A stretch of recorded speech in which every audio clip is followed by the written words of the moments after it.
अरे सब ये यहाँ आपका पसंदीदा सोशल मीडिया इन्फ्लुएंसर है, आपको ताज़ा तरीन अपडेट्स और ट्रेडिंग मौज़ूआत लाने के लिए तैयार है। आज आइए कुछ हालिया आलमी वाक़यात के बारे में बात करते हैं जो सुर्ख़ियों में हैं।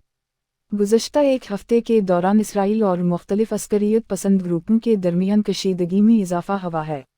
इत्तलात के मुताबिक इसराइली अफ़वाज गैर रियासती अनासिर के ख़िलाफ़ शदीद लड़ाई में मसरूफ़ हैं, जिसके नतीजे में हलाकतें और नुक़सानात हो रहे हैं।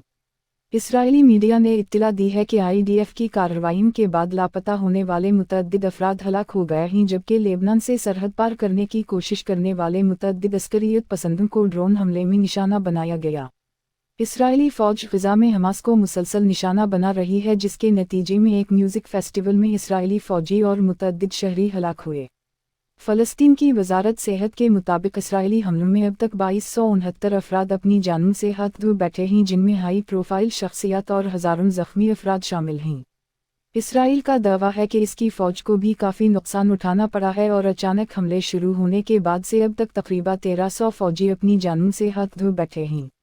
दुनिया के एक और हिस्से में रूस ने हाल ही में बड़े पैमाने पर मशकों और जवाबी जौहरी हमले के ज़रिए अपनी सलाहियतों का मुज़ाहिरा किया है। तस्वीर और वीडियोज़ मंजर-आम पर आए हैं, जिनसे ज़ाहिर होता है कि रूस ज़मीन, समंदर और फ़िज़ा से मीज़ाइल दागने में महारत रखता है। करीमलन ने इस बात पर जोर दिया कि इन मशकों में ज़ेराब मकामात से मीज़ाइल दागने और तवील फासले पर अहदाफ को निशाना बनाने की सलाहियत भी शामिल है।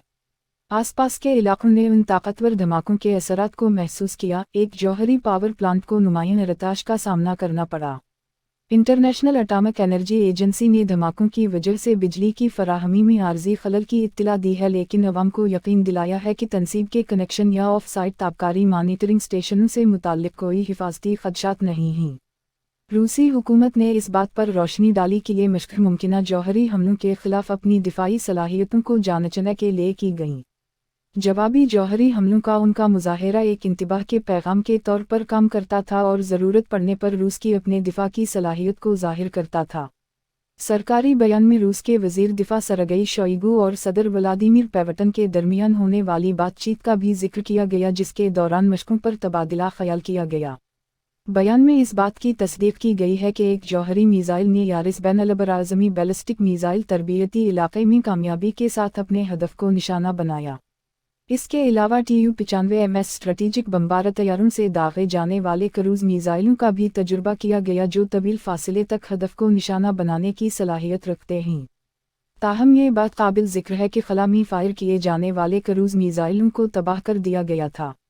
ये पेशरफ्त उस वक्त सामने आई है जब पार्लियामेंट ने अमेरिका के साथ मरबूत इक़दामात का हवाला देते हुए जामा जौहरी तजर्बात पर पाबंदी के मुआहदे से दस्तबरदारी के लिए मुत्तफ़िक़ा तौर पर कानून साज़ी की मंजूरी दी है। रूस ने वाज़ेह किया है कि जब तक अमेरिका उसी तरह के इक़दामात नहीं करता, उस वक्त तक इसका जौहरी तजर्बात दोबारा शुरू करने का कोई इरादा नहीं है। एक सोशल मीडिया इन्फ्लुएंसर की हैसियत से मेरा मकसद अहम आलमी वाक़यात के बारे में आपको मतला करना और मशगूल होना है। नीचे तबसरों के सेक्शन में उन अपडेट्स पर अपने ख़यालात और आरा का इश्तिराक करने के लिए आज़ाद महसूस करें। मज़ीद ट्रेडिंग मौज़ूआत और दिलचस्प मवाद के लिए हमारे साथ रहें। रोज़ाना की ताज़ा कारीम के लिए लाइक, इश्तिराक और सब्सक्राइब करना याद रखें।